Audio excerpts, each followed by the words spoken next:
নেতৃত্ব যারা আছেন তাদের উপরে দিল্লির সরকারের হাত আছে। তাই যদি হয় অর্জুন বাবুকে জিজ্ঞাসা করতে চাই, তাহলে মিলটা বন্ধ করে আপনারা তো বলছেন যে সরকারকে নিয়ে চালু করতে হবে, তৃণমূল বলছে সজনকে নিয়ে চালু করতে হবে, আমাদেরও বক্তব্য সজনকে নিয়ে চালু করতে হবে। আমরা তো কারোর বিরুদ্ধে, আমরা কারো পেটে রাখি মায়ের বিরুদ্ধে। আমরা পরিষ্কার একটি কথা বলতে চাই, মিল চালু হোক, সুষ্ঠুভাবে চলুক।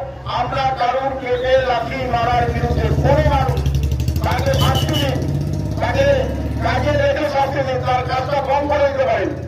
তার কাজের ক্ষেত্রে তাকে হয়তো 5 দিন বসিয়ে দিতে পারে, 7 দিন বসিয়ে দিতে পারে, সব নেই। কিন্তু তাকে চিরকালের জন্য বসানো যাবে না। চিরকালের জন্য বসাতে গেলে তার একটা বিক্ষোভ আন্দোলন তৈরি হবে। আমরা বলতে চাই মানুষকে নিয়ে এটা জুট মিল, খেতে খাওয়া মানুষ, এখানকার জুট মিলের উপরে এখানকার ব্যবসা চলে। এখানকার ব্যবসা শুধু নয়, এখানকার মানুষের রুটি ব্যবস্থায় জুট মিলের উপরে দাঁড়িয়ে আছে।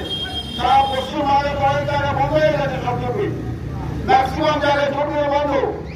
একটা রেল চালু আছে, সেখানকার মানুষ করে করে খায়, সেটার উপর যারা প্রয়োগ করছে আমি বুঝতে পারছি না।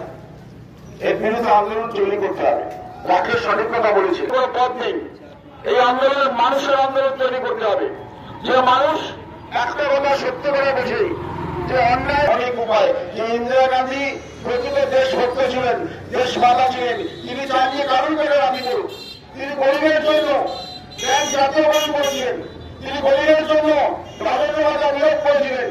ইন্দিরা গান্ধী হয়তো আজকে বেঁচে থাকতেন না, 108 বছর বয়স হয়ে যেত, কিন্তু ইন্দিরা গান্ধীর চিন্তাধারা ছিল কোনো গরিবের পেটে লাথি মারা যাবে না, কোনো গরিব লাঠিতে পেয়ে মরবে না। তার জন্য উনি চটকলগুলোকে জাতীয়করণ করেছিলেন, অনেক চটকলগুলো জাতীয়করণ করেছিলেন।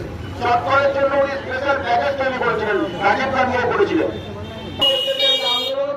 এই আন্দোলন হিসেবে কংগ্রেস এদিকে নামলে কংগ্রেস কচ্ছপের মতো দৌড়ে ফার্স্ট প্রাইজ দেয়, কংগ্রেস ফার্স্ট প্রাইজ দেবে।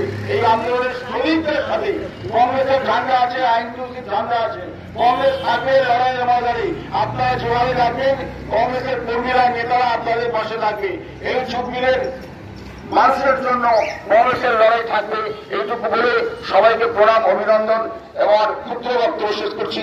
জয় হিন্দ, বন্দে মাতরম, শ্রমিক ঐক্য জিন্দাবাদ। জয় হিন্দ, শ্রমিককে অবিরামে খুলতে হবে।